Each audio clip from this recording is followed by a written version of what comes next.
following program is available in high definition on Channel 700. This program is designed and produced by the community with the support of TV Kojiko. Salam. Jam. Shanti. We all want the same thing. Peace. And Rotary clubs Salam. are making it happen through international scholarships to promote peace around the world. Rotary, humanity in motion. Hello, I'm Anthony Falcone of Falcone Law. We take a personal interest in our clients' businesses and a business-like approach to their personal matters in the areas of corporate and commercial law, real estate law, and wills and estates. We're here to help. In business, opportunity is everywhere, and so is MNP. No matter the location or the situation, MNP is there wherever business takes you. Accounting, consulting, tax. Find out more at mnp.ca.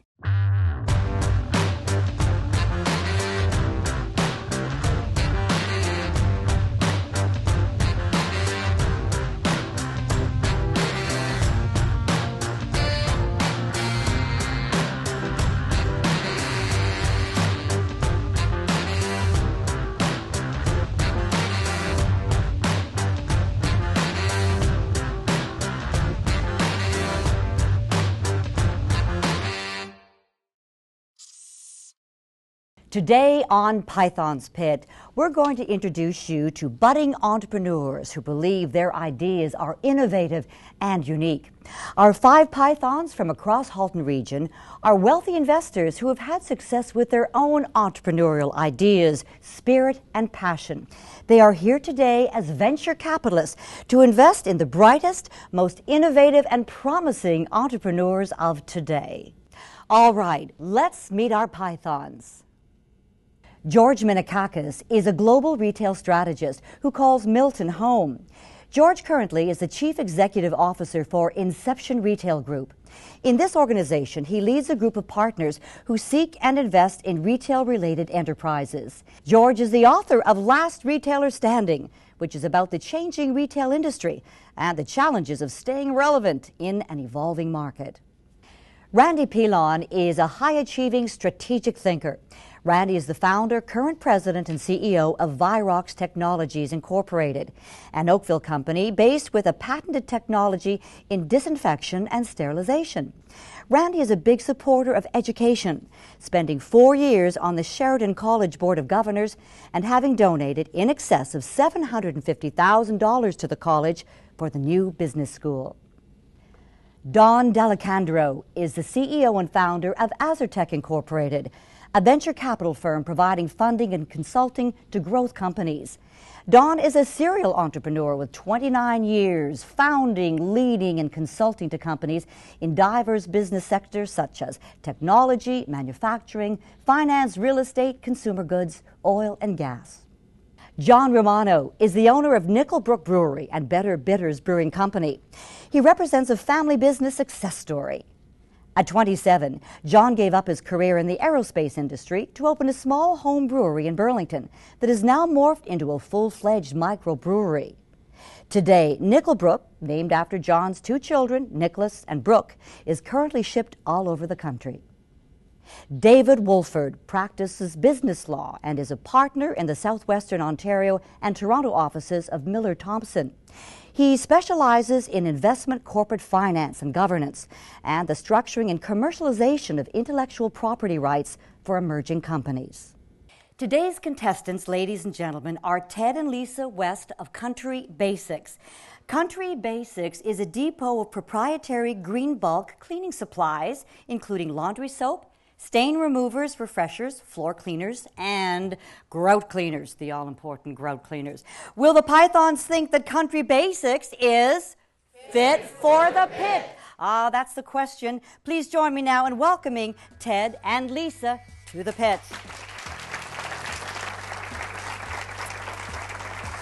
Welcome, Ted.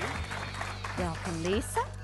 I'll let you take a moment to get set up there.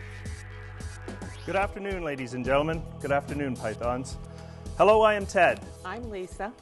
Have you heard of the 8th continent? It's a garbage patch in the Pacific Ocean the size of Texas. Country Basics wants to help to prevent this from expanding. Obviously, Pythons, we're after your vast knowledge, but we also need $60,000 for 20% of Country Basics, which is a depot of proprietary bulk, refillable, green cleaning supplies for businesses, janitorial service, and the general public. We are creating a franchisable model. We will refill our aluminum containers, which will be product-specific bottles, and the customer can buy by volume.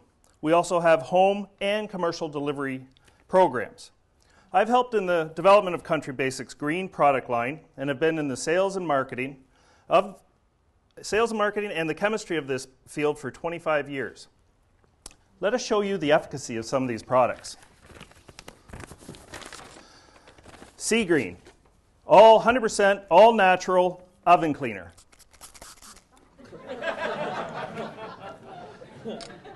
It cleans grout, grease, even corn syrup. It'll clean clothes, carpets, tiles, walls, even your car. Protect, a personal protective spray. For first responders, public service, personnel, army, and general public. Help prevent bacterial contamination from bodily fluids, coughing, sneezing, and cross-contamination from personal contact. We have interest from TTC, police services, and many others. The janitorial industry is a multi-billion-dollar a year industry. Country Basics is 80% commercial, 20% retail. We have a commitment from many commercial accounts such as Nashco, Molson's, Musashi, and we've created interest with family, friends, and many former and current business associates. Our product line is 20% proprietary, 80% exclusive. We have a timeline of 2 corporate stores in the next 12 months and 30 franchises in the next 3 to 4 years. Our focus is to have Country Basics as a community-based business supporting and cleaning up little leagues, homes, office buildings, hospitality businesses in our neighborhoods. Put a little grrr in your community with a green, reduce, recycle, reuse mentality. Thank you, Pythons. Thank you, ladies and gentlemen. Thank you, Ted and Lisa. And I understand you just returned from a very important vacation, did you not? We did, our honeymoon. They got married, so congratulations to you both.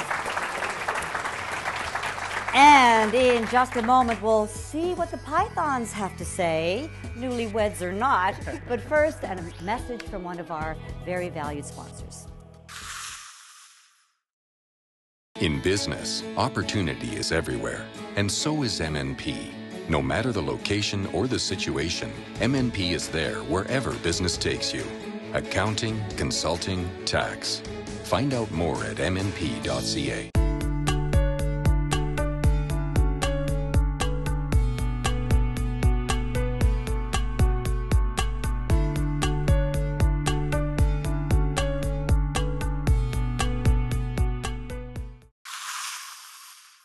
David, a brand new baby python, dare I say, brand new to the Python's Pit.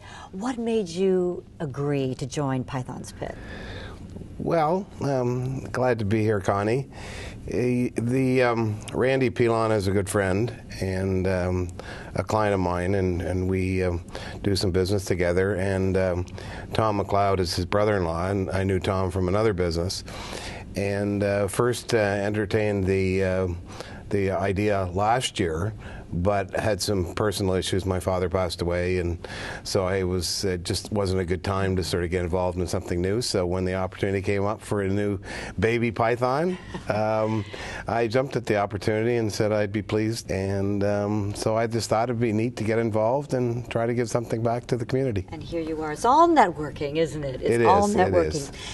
What do you look for now in a potential investment opportunity?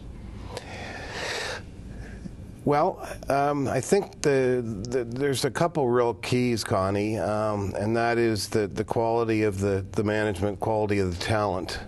You want a group that has certainly some expertise in the particular discipline or subject matter area, and also has some experience in running a company and really being able to execute on a vision.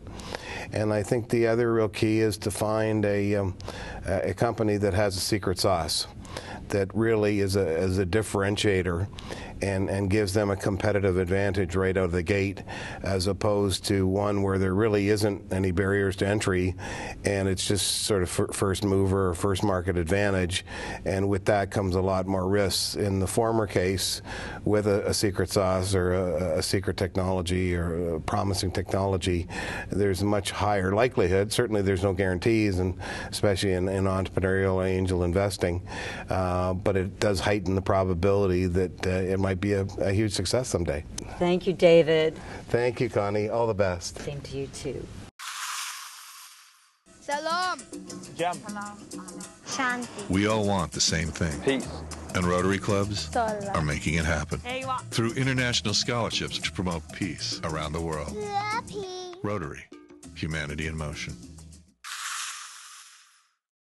All right, folks, the Pythons have heard the pitch from Country Basics. So now it's time for the Pythons to ask some in-depth questions to help determine if Country Basics is worthy of their money. Let's turn this over to Python David Wolford. Ted and Lisa, thank you. That was certainly an interesting presentation.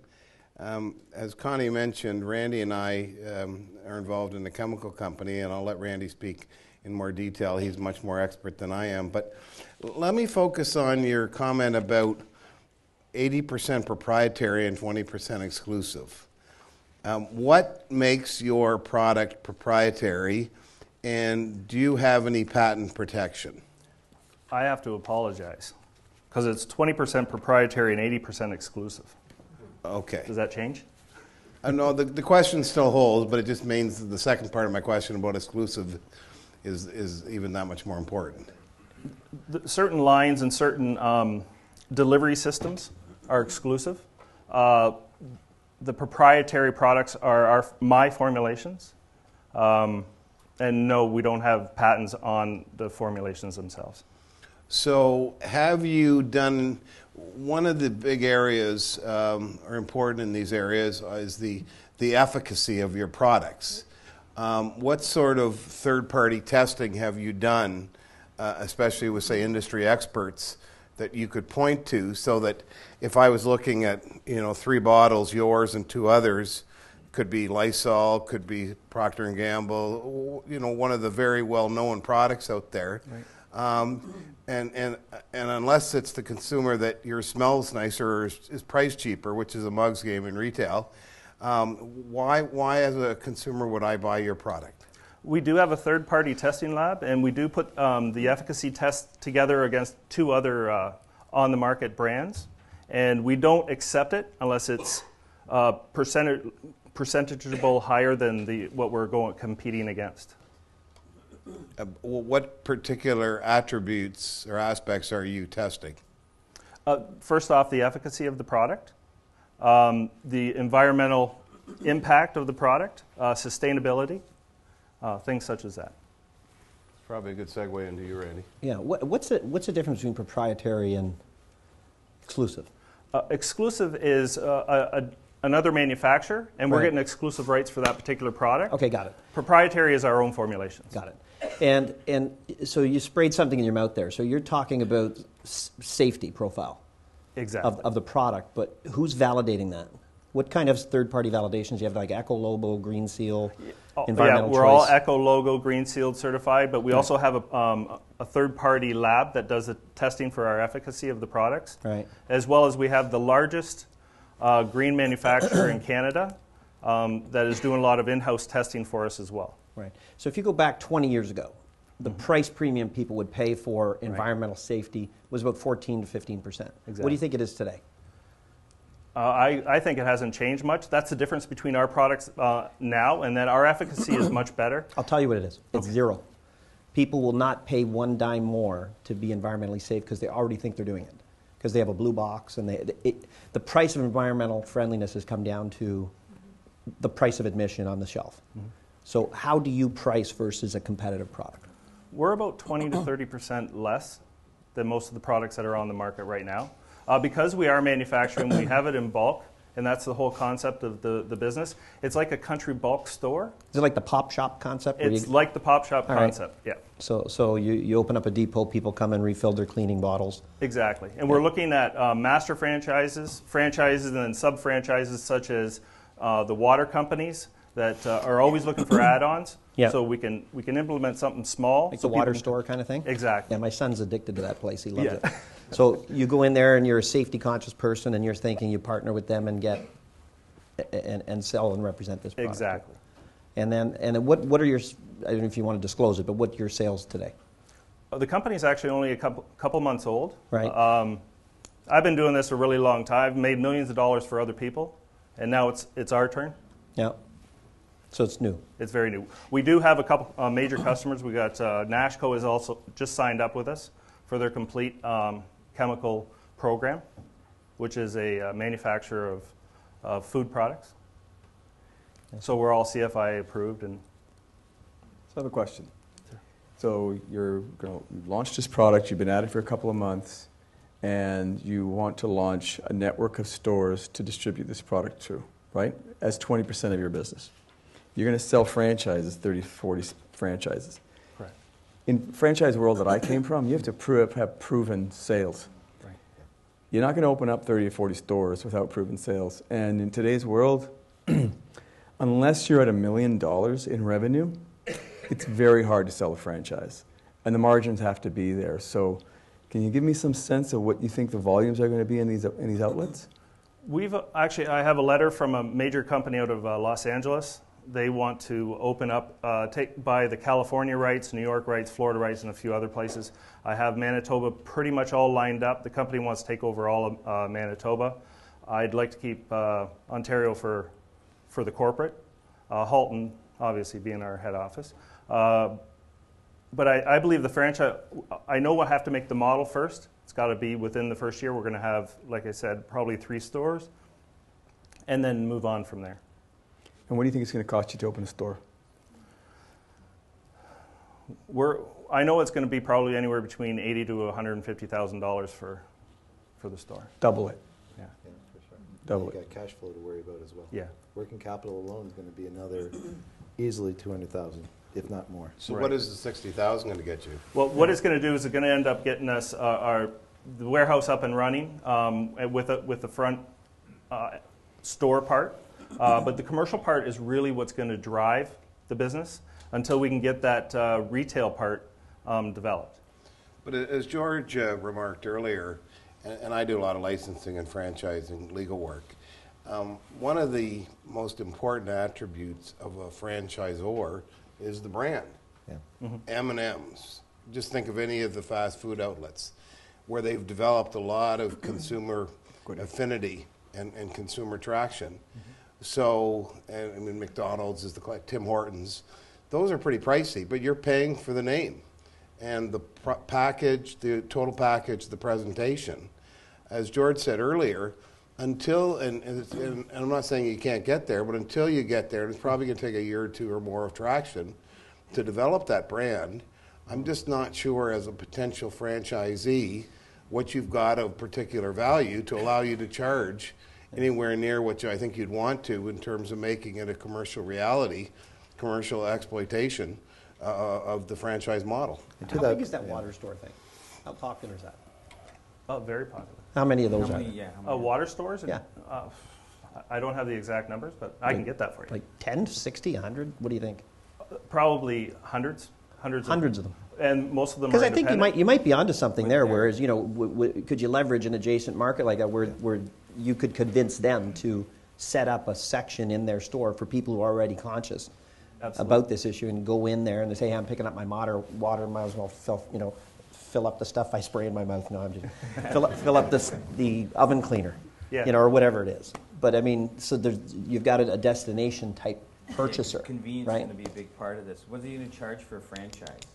Yeah, I mean, that's we're tough. going to make our money really off the volume. So the franchise fees are very low. What is it going to be? About $5,000 to $10,000 for a franchise to begin with, until we can start building that model. And what we've done in our forecast is the highest, once we're up and running after about the second year, is about $25,000. But do you really think people are going to get up in the morning and say, honey, let's go get our cleaners?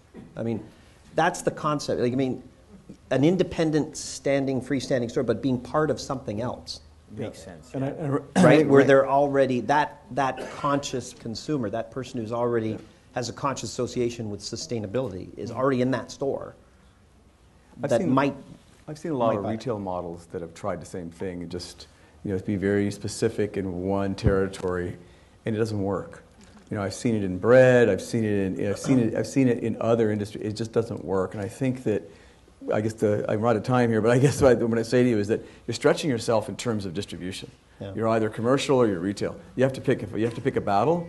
Pick one that you're going to do well with. Ted and Lisa, thank you for your presentation. I will ask you to leave the set while the Pythons confer on your offer.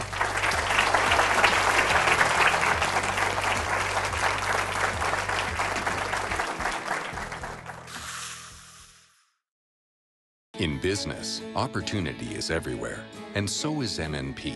No matter the location or the situation, MNP is there wherever business takes you. Accounting, consulting, tax. Find out more at mnp.ca. Salam. Jam. Shanti. We all want the same thing. Peace. And Rotary clubs Salam. are making it happen through international scholarships to promote peace around the world. Rotary, humanity in motion. Welcome back. With me now, Dr. Milena Head of DeGroote School of Business at Master University. Milena, it's been your students, the DeGroote School of Business students, who have been the caretakers of this project and brought us to where we are today. What attracted you to get involved with this project? Well, about 3 years ago, we were approached by Farina and Tom, asking if the DeGroote School of Business would want to partner with the Halton Rotaries to bring out about the Pythons Pit. And we thought to ourselves, how could we not? What a fantastic opportunity for us to be able to foster and showcase entrepreneurship in the region. And from our own MBA student perspective, they get involved in the organization of it. So that means they get to apply directly what they're learning in the classroom to all the different applications that come through. And they're providing very valuable feedback and guidance and mentorship to those young entrepreneurs. So really, it was a no-brainer for us, and we are so happy with how it's evolved and rolled out. Let's talk about the specific value that DeGroote has brought to these aspiring entrepreneurs. So I'm not sure who's inspiring who more, whether it's the students that are inspiring the entrepreneurs by providing them with that guidance, or the entrepreneurs that are inspiring the business students, because I think some of them that are involved in the organization might at their core be thinking that they have that kind of interest to become an entrepreneur and they have some ideas, but are they really ready to take that step? And as they work through and partner with those entrepreneurs and bring those concepts to reality, more and more I've been hearing from the student teams that, wow, I realize I can do this myself too. So it's just been a wonderful partnership and win-win for the entrepreneurs and for our students as well. Thank you, Dr. Milena Head. And it shows, by the way. Thank you.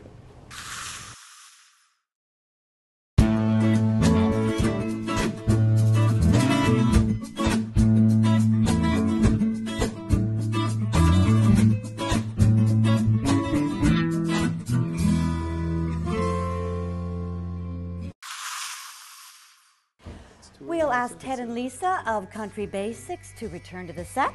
And we're going to invite David Wolford to begin discussions and offers. Now, we've got 3.5 minutes, Pythons, to begin your negotiations starting now.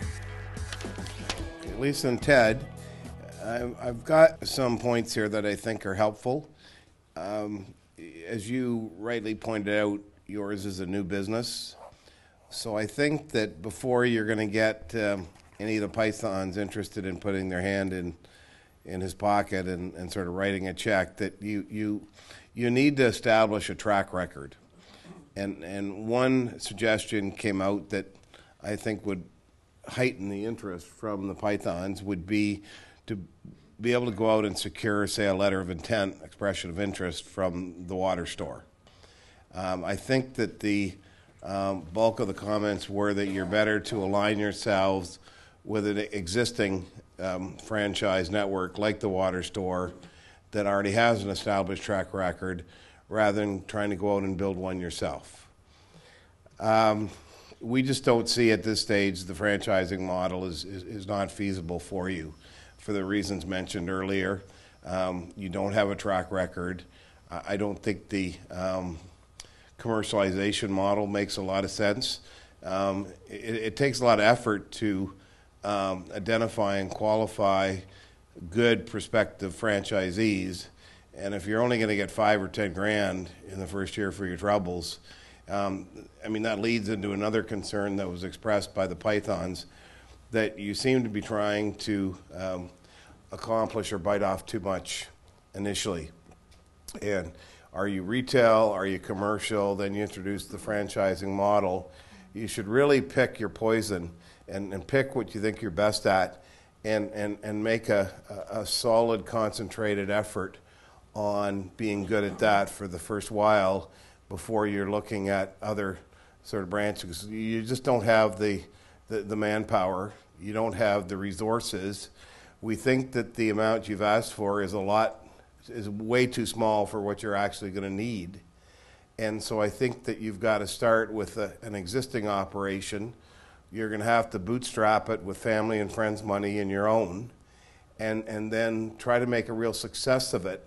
As they say, the alternative or in parallel would be to go out and try to secure some sort of legal commitment from the water store that would help you, or where you would be working in tandem with them. And I think you could then lever that to attract more interest, particularly more financial interest from, say, angel investors or some strategic partners. So for now, Connie, I think unfortunately the answer is no. For now, it's a pass for country basics, however, with some future conversations continuing. So thank you, Ted and Lisa. Yes? If you want to give me a call, and I'd love your business card. I will sit down with you. I'll sit down with you because I think you're. I think you got a lot going on, and you just need to focus. And I'd be happy to meet with you. I'd greatly appreciate that. All right. Wonderful. Thank you. Thank you so much, Ted and Lisa.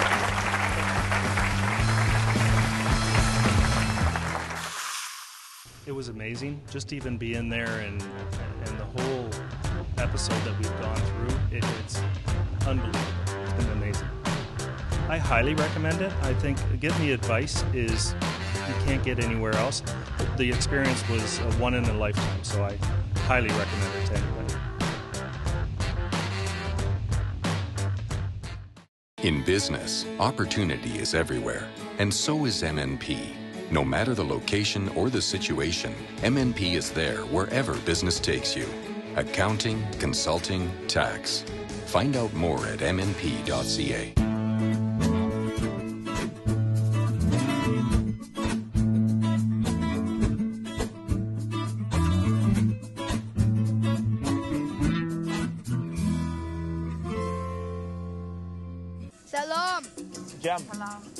Shanti. We all want the same thing. Peace. And Rotary clubs Sola. are making it happen. Through international scholarships to promote peace around the world. Rotary. Humanity in motion.